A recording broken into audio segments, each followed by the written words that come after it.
कति बिस्तारै बोल्नु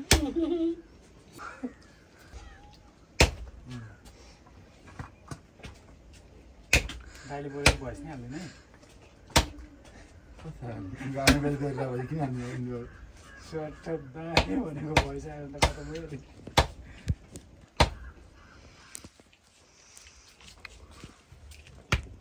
अनि तपाईँ देखिनु भएको नि म्याटमाथि राखेर रज यहाँ हजुरहरूको जिरा धनियाँ पेस्ट बन्दैछ हाम्रो मिक्सरले पानी नहाली पिन्न गाह्रो मान्छ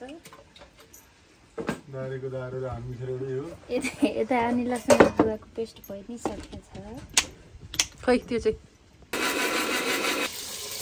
हाम्रो बहिनीले खसीको मासु बनाउनलाई छिन्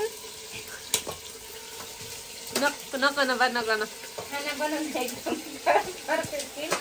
बनाउन एकदम पर्फेक्ट छिन् यति मिठो बनाउँछिन् यति मिठो बनाउँछिन्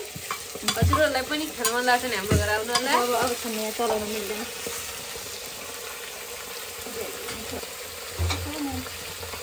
तेल खोलेर बेसार नुन लल्लाई पक्की खाँदा त अलि गर्नुपर्छ हल्का राख्नुपर्छ अब यसलाई खेर छडाउनु सानो तातेछ हाम्रो अहिले यतिको भइसकेको छ अब यहाँ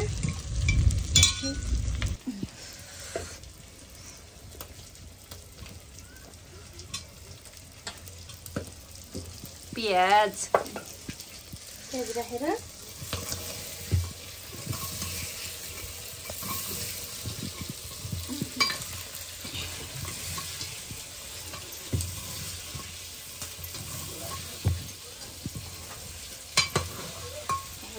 सक्नुपर्छ कति मिनट जति अब 3 मिनट जति प्याज पाक्नुपर्छ अनि आउँछ यस यस यो लसुन अदुवाको के पेस्ट हैन यो लसुन अदुवाको पेस्ट अनि यो जिरा धनियाँ कति धेरै पिनेको त बोलाइदियो लागि नि हो फ्रिजमा राखेपछि एक हप्तालाई काम दिन्छ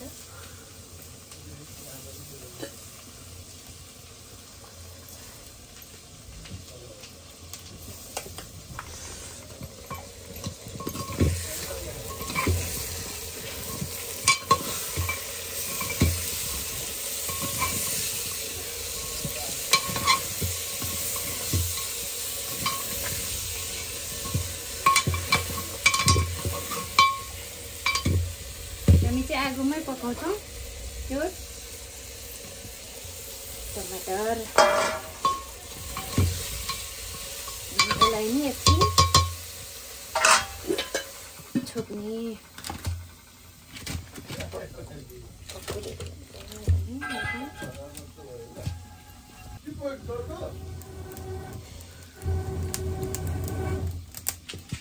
भयो अब हाल्ने कुरा त्यति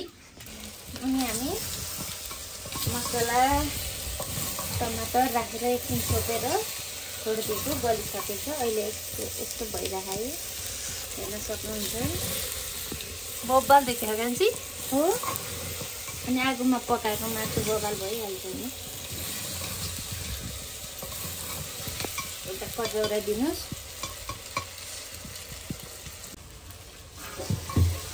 अहिले पानी हालेर एकछिन छड्काएको टमाटर भोलि अहिले नि आउँछ यति टेस्ट गरेर मैले पानी हालेर यसो छड्कासी गरौँ पानी राखेर तातो पानी हो है यो त चिसो पानी राख्यो भने के हुन्छ र चिसो पानी राखेको खासै टेस्ट आउँदैन के अरे पानी राखेको हेर्नुहोस् अहिले यस्तो भइरहेको अब यसलाई एकछिन छोपिदिने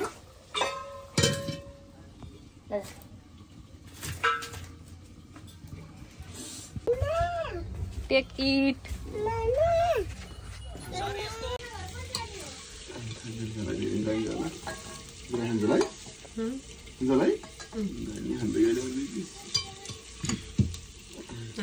चिकन त चाहियो नि यार।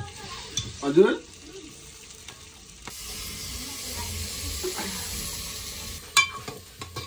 खाना बनाउने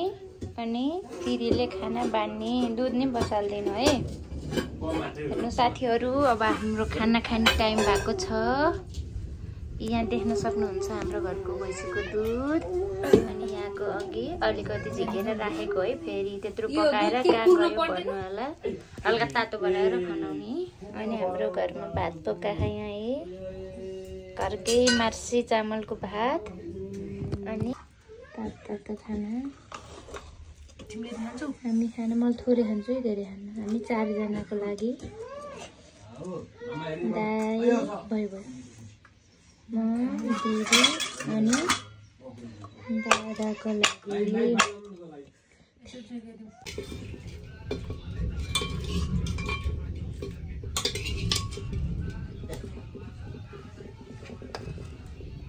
फुटिन्छ नि त्यसको।